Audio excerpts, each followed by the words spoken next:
시베리아에서 영하 72도까지 기온이 떨어지는 곳에서 산다는 것이 어떤 느낌일지, 혹은 추코트카에서 손님을 환대하는 것이 아내를 내어주는 것을 의미하는 곳에서 산다는 것이 어떨지 상상해보라. 이곳은 또한 아름다움과 우아함, 그리고 독립성으로 유명한 수백만 명의 독신 여성들이 살고 있는 곳이기도 하다. 그렇다면 사람들은 어떻게 이처럼 가혹한 환경 속에서 살아남을 수 있을까? 그리고 그들의 기이한 관습과 전통 속에는 어떤 비밀이 숨겨져 있을까?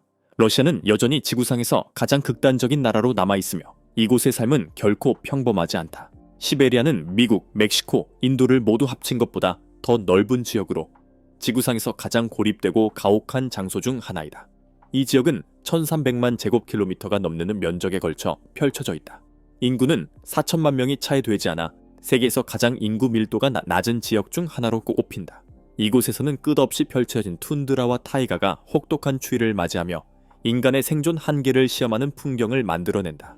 역사적으로 시베리아는 소련 시대의 강제 노동 수용소와 깊이 연관되어 있다. 이 수용소들은 이 지역의 풍부한 천연 자원을 개발하려는 노력의 일환으로 설립되었다.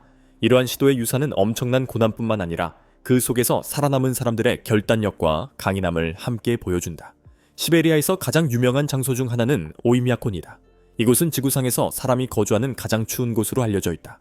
이곳의 기온은 영하 72도까지 내려간 적이 있으며 이곳에서의 삶은 극도의 적응력을 요구한다. 주민들은 단백질이 풍부한 식단에 의존하며 차량은 얼어붙는 것을 막기 위해 계속 작동시켜야 한다. 그럼에도 불구하고 이 공동체는 번성하고 있으며 인간 정신이 얼마나 놀라운 회복력과 인내심을 지니고 있는지를 보여준다. 시베리아 타이가의 한가운데에는 아가피아 라코바라는 여성이 살고 있다. 그녀는 거의 완전한 고립 상태에서 평생을 살아왔다. 그녀의 가족은 1930년대에 문명사회를 떠나 야생으로 들어갔고 수십 년 동안 외부 세계와의 접촉 없이 생활했다.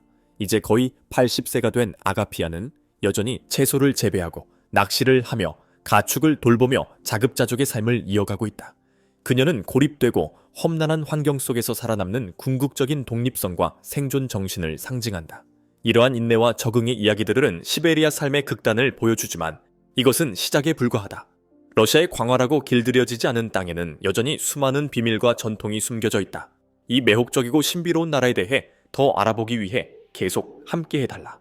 하지만 시작하기 전에 만약 나를 도와줄 수 있다면 알림종을 누르고 구독하는데 10초만 투자해달라. 이것은 우리 채널에 큰 도움이 된다.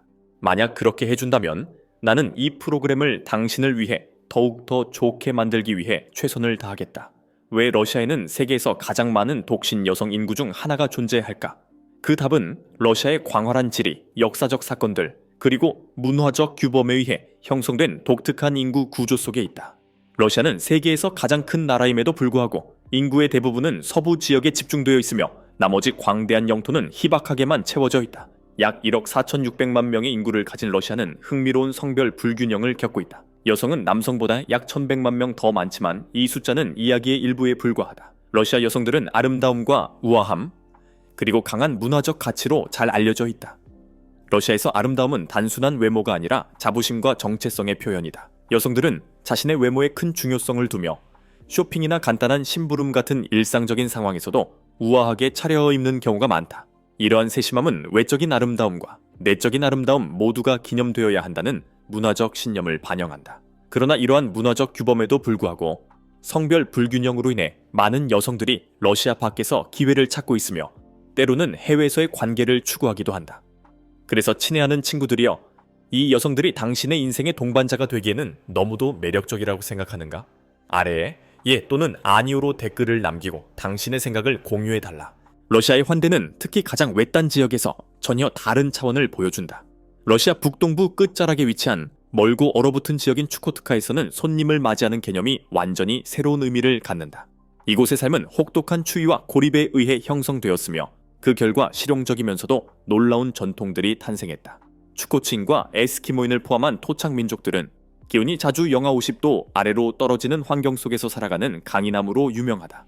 이러한 극한 조건에서 생존은 공동체와 협력에 달려 있으며 이러한 정신은 그들의 환대 문화에도 그대로 반영되어 있다. 방문객이 도착하면 음식과 음료뿐 아니라 외부인에게는 놀랍게 느껴질 수 있는 행동으로까지 따뜻하게 맞이받는다. 가장 흥미로운 관습 중 하나는 손님에게 아내를 내어주는 관행이다. 이는 단순한 친밀함의 문제가 아니라 협력이 생존의 열쇠가 되는 환경에서 신뢰와 연대를 쌓는 방식이다. 추코트카 생활의 또 다른 독특한 측면은 부부 관계를 유지하는 방식이다. 극심한 추위 때문에 파트너들이 옷을 벗지 않은 채 친밀한 관계를 맺는 것이 흔하다.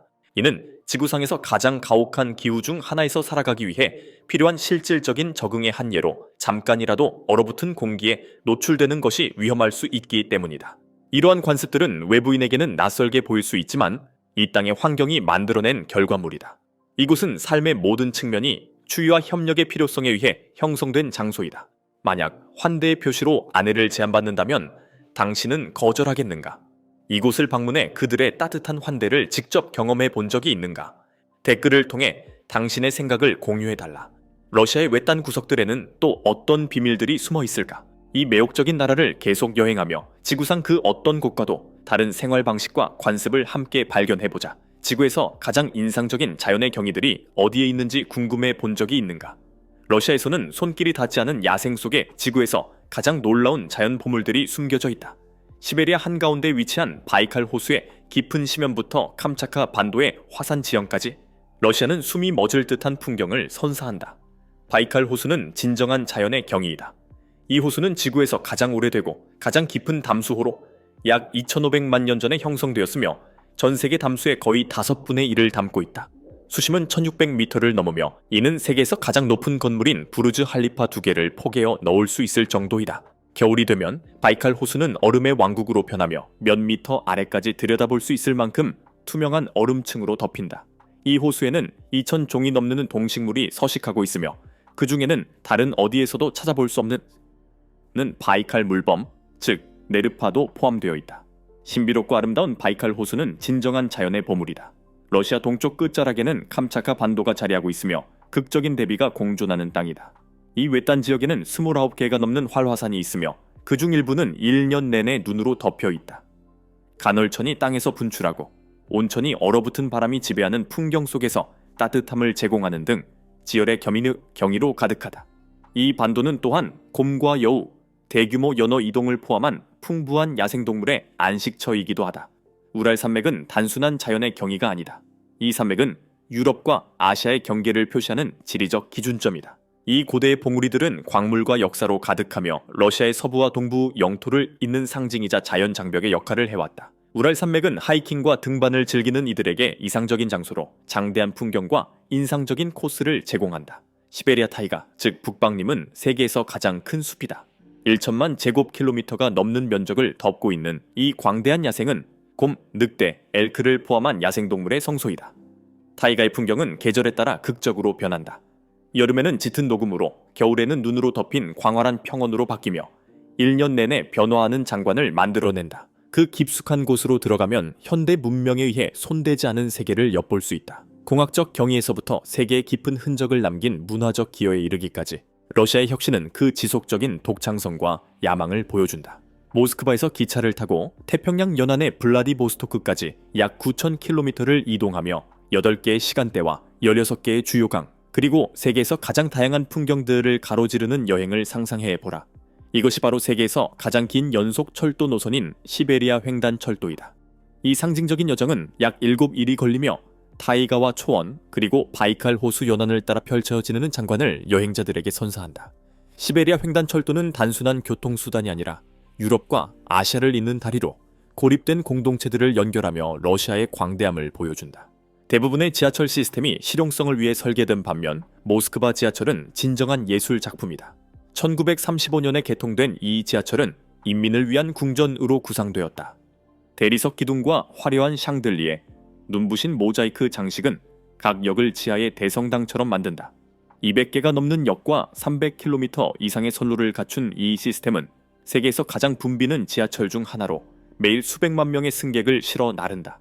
그 아름다움뿐만 아니라 제2차 세계대전 당시 공습 중에는 민간인을 보호하는 피난처로도 사용되었다.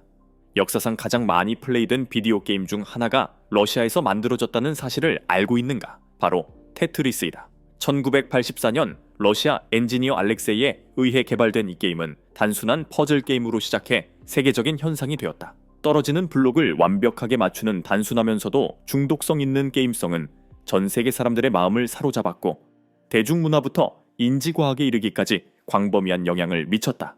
소련 시절의 라이선스 규정 때문에 1990년대 중반까지 큰 수익을 내지 못했지만 오늘날 테트리스는 러시아의 창의성과 세계 엔터테인먼트에 미친 예상치 못한 영향력을 상징한다. 이러한 현대적 성취들은 러시아가 기능성과 아름다움, 전통과 혁신을 어떻게 조화시키는지를 보여준다. 다음 장에서는 러시아의 문화적 유산을 탐구할 예정이니 계속 함께해달라.